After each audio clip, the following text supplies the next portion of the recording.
Bonsoir, bonsoir à tous les Maliens. Nga foli be Malien bɛɛ lajɛlen, nga foli be bɛɛ lajɛlen. Ni ye vidéo kunkurunin ye ka adresser Sidiki Diabaté Ibaman avec Nene comme conseil fitinin don, donc a ko kɛra ka dugu labɔ, donc ni u ma ɲa n'u ye ko labɔ déjà, donc an bɛɛ b'an hakilinata fɔ a la. Donc n bɛ kuma damina Nene la komi ale de bɔra ka vidéo kɛ, ale de mago b'a la k'a yɛrɛ labɔ ka diɲɛ k'a ye, diɲɛ ka tɛna k'a fɔ et puis k'a tɔgɔ don diɲɛ da rɔ. Donc n bɛ kuma damadɔni ta Nene ka vidéo kan ka sɔrɔ k'o décortiquer. Nene, ne hakili la e kan ka maloya, e ye mɔgɔ maloyata de ye, e kan ka maloya. E bɔra Kayi ka na Bamakɔ lasɔrɔ position min na, i yɛrɛ b'a dɔn très bien que i ye Bamakɔ lasɔrɔ position min na, i yɛrɛ b'o dɔn. O dogolen tɛ e yɛrɛ la. Mais Nene, e ma miiri dɛ, e ma maloya k'a dɔn k'a fɔ ko wa e cɛ de ye Ibawani ye, e ye den sɔrɔ Ibawani de fɛ, furu t'aw ni ɲɔgɔn cɛ sugu o sugu. Mais est-ce que e kan ka vidéo yɛrɛ kɛ k'i sigi k'a fɔ k'e bɛ vidéo kɛ Ibawani kan, jugu mun e bila o la sugu o sugu, e hakili man k'i sɔn k'a fɔ k'e bɛ vidéo kɛ Ibawani kan. Nene maloya dɔɔnin quoi. Ko parce que k'e kuma dɔ mɛn Sidiki Diabaté kan, donc e bɛ bɔ k'a fɔ k'e bɛ Ibawani dɔgɔ o kuma kɔnɔna na. An Nene maloya dɛ. A dɔn k'a fɔ ko don de tɛmɛna i ni Sidiki Diabaté cɛla na. A dɔn k'a fɔ ko don de tɛmɛna i ni Ibawani cɛla na. Sidiki mana diya i ye sugu o sugu, i tɛ se ka Ibawani nabila Sidiki ye. Jamais de la vie. Sidiki mana fɛn fɛn k'i ye bi, a y'a k'i ye Ibawani de kama. Mais e man ka bɔ suguya si la k'a fɔ k'e bɛna kuma k'i ka dɔgɔyama lase Ibawani ma. Kuma tɛ ka sigi ka vidéo kɛ. E hakili la e ye nin kɛ Iba de la, e ma nin kɛ Iba la dɛ. I ye nin k'i yɛrɛ de la. Mais bibi in na e filɛ nin i malo kɛnɛ de kan. Diɲɛ bɛɛ bɛ k'a kuma fɔ fan bɛɛ fɛ. Ne hakili la nin dɔrɔn kan k'e bɔ leçon ye quoi. N bɛ bɔ e ka yɔrɔ kɔnɔ, n bɛ na Sidiki Diabaté la. Sidiki Diabaté, teriya ma nin fɔ dɛ, jɛɲɔgɔnya ma nin fɔ dɛ. I ni Iba ka jɛ bi ko tɛ dɛ. E ni Iba ka jɛ bi jɛ tɛ dɛ. I ni Iba ka jɛ bi tɛ dɛ.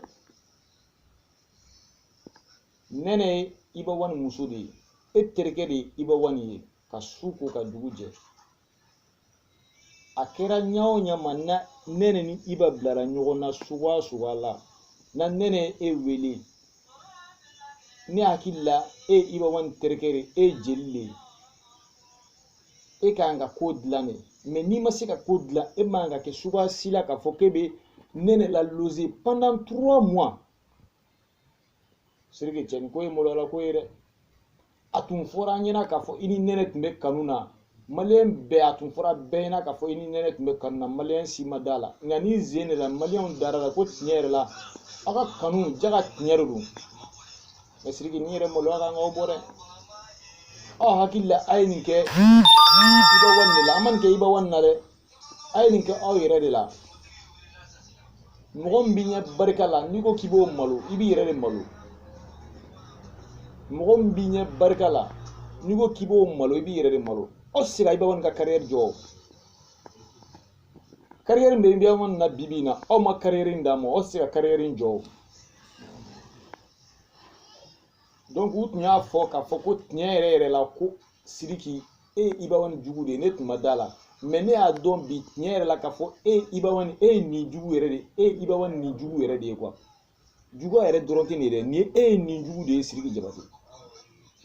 Parce que e ye ko min kɛ, e tun man ka sɔn k'o kɛ suguya si la. Ne hakili la, même si i terikɛ de ye Ibawani ye, même ni n'a bɛ ɲɔgɔn na, n'aw kɛlɛlen don, hali n'a kɛlɛ de b'aw cɛ, mɔgɔ faga ko de b'aw cɛ, e terikɛ de don, a ye don na tɛmɛ ni ɲɔgɔn ye. E man ka sɔn suguya si la ka Ibawani muso la loger appartement na pendant 3 mois. O b'e bolo appartement kɔnɔna na. A Sidiki Diabaté, an tun b'i dɔn ni nin ye dɛ. I bɔra an bɛɛ jigi kɔrɔ. An bɛɛ de tigɛr'i la. An bɛɛ de tigɛr'i la. I terikɛ i daga wuli terikɛ imagine e yɛrɛ k'a jateminɛ même a su kelen dɔrɔn o yɛrɛ man ɲi kuma tɛ 3 mois o maralen bɛ e bolo sokɔnɔna na et puis même ni ye Nɛnɛ ka vidéo lajɛ bɛɛ yɛrɛ b'a dɔn très bien que k'a fɔ Nɛnɛ bɛ ka kuma mun fɔ tiɲɛ t'a si rɔ parce que a sigilen yɛrɛ bɛ ka kuma a bɛ ka siran n'a yɛrɛ mais Nɛnɛ u ye nɛgɛ o wari in tɛ yan i b'a dun k'a ban u ma wari de d'i ma k'i k'i sigi i ka vidéo kɛ ko diɲɛ k'i ye yan wari nɔfɛlan tɛ yan ko pour que i bɛ wari na gosi donc a ka carrière bɛ se ka jɔ position min na e y'a k'i yɛrɛ la o e y'a k'i yɛrɛ la munna e Nɛnɛ furu bɔra san 1 de bi ye jɔn y'a mɛn ko e Nɛnɛ e sen sera Kayi famille b'a la grand famille na e sera yan e ka grand famille bɛ Kayi Iba One ka grand famille bɛ Kayi est-ce que e sera yen lon kelen si la ka taa ɲɛfɔ grand famille na Kayi yen nɔ wa ne ni Iba bilara ɲɔgɔn na ou bien ka taa fɔ aw yɛrɛ ka famille na wa ne ni Iba yɛrɛ bilara ɲɔgɔn na a bɛ taa est-ce que e sera yen nɔ e tora cɛw de bolo Bamakɔ yen nɔ fo pendant 1 an donc e tɛ maloya dɛ o 1 an in kɔnɔna na i bɛ tila tuguni ka bɔ ka n'i yɛrɛ yira diɲɛ la comme déjà que i yɛrɛ yira diɲɛ la donc lebu tɔ min bɛ yen n'a kan ka bɔ n'i yɛrɛ kelen bɛ ka o lebu to yen nɔ n'i tɛ sɔn k'o lebu fɔ donc anw fana bɛ bɔ n'o lebu ye k'o labɔ kɛnɛma déjà que i yɛrɛ de y'a laɲini ka lebu lase i yɛrɛ ma n hakili la e ye muso de ye fɛn dɔw bɛ e kan ka maloya a ma e yɛrɛ mun fɔ k'i tɛ réseaux sociaux sanfɛ i tɛ foyi sanfɛ mais mun de ye e bila ka vidéo kɛ Nɛnɛ maloya dɛ n tɛ Kayi k'a jugu i la dɛ i yɛrɛ k'a jateminɛ i bamuso su bɛ lahara walahi a tɛ yafale e ma i bamuso su walahi a tɛ yafi ma e bamuso su a bɛ lahara walahi a tɛ yafi ma walahi aw mɔgɔ 2 bɛɛ e ni Sidiki bɛɛ walahi Iba One b'aw bɛɛ ni barika cɛ barika min bɛ Iba One nataw la mais halisa nin bɛ bange nin bɛɛ kɔfɛ a y'a laɲini ye komi aw ka Iba One de tiɲɛ ou bien aw ka Iba One de ka carrière lajɔ aw tɛ se o carrière bɛ Iba One na aw tɛ se k'a wuli carrière nin tiɲɛ ka bɔ yen villageaw bɛ Iba One nɔfɛ cogo min na aw tɛ se ka villageaw labɔ Iba One kɔ aw seko t'o la aw tɛ se k'o kɛ parce que barika min bɛ Iba One na a t'aw la barika min bɛ Iba One fari la a t'aw la Nɛnɛ barika kisɛ kelen t'e la parce que depuis e ka furu bɔra e bɛ cɛw de nɔfɛ jan na e sen ma deli ka su Kayi grand famille na on est tous des Kayisiens ne yɛrɛ min bɛ kuma la ne ye Kayi ka de 100% Nɛnɛ sabari dɛ n'o tɛ an bɛ bɔ an ni réalité caman bɛ na dɛ Nɛnɛ sabari n'o tɛ an bɛ bɔ an ni réalité caman bɛ na dɛ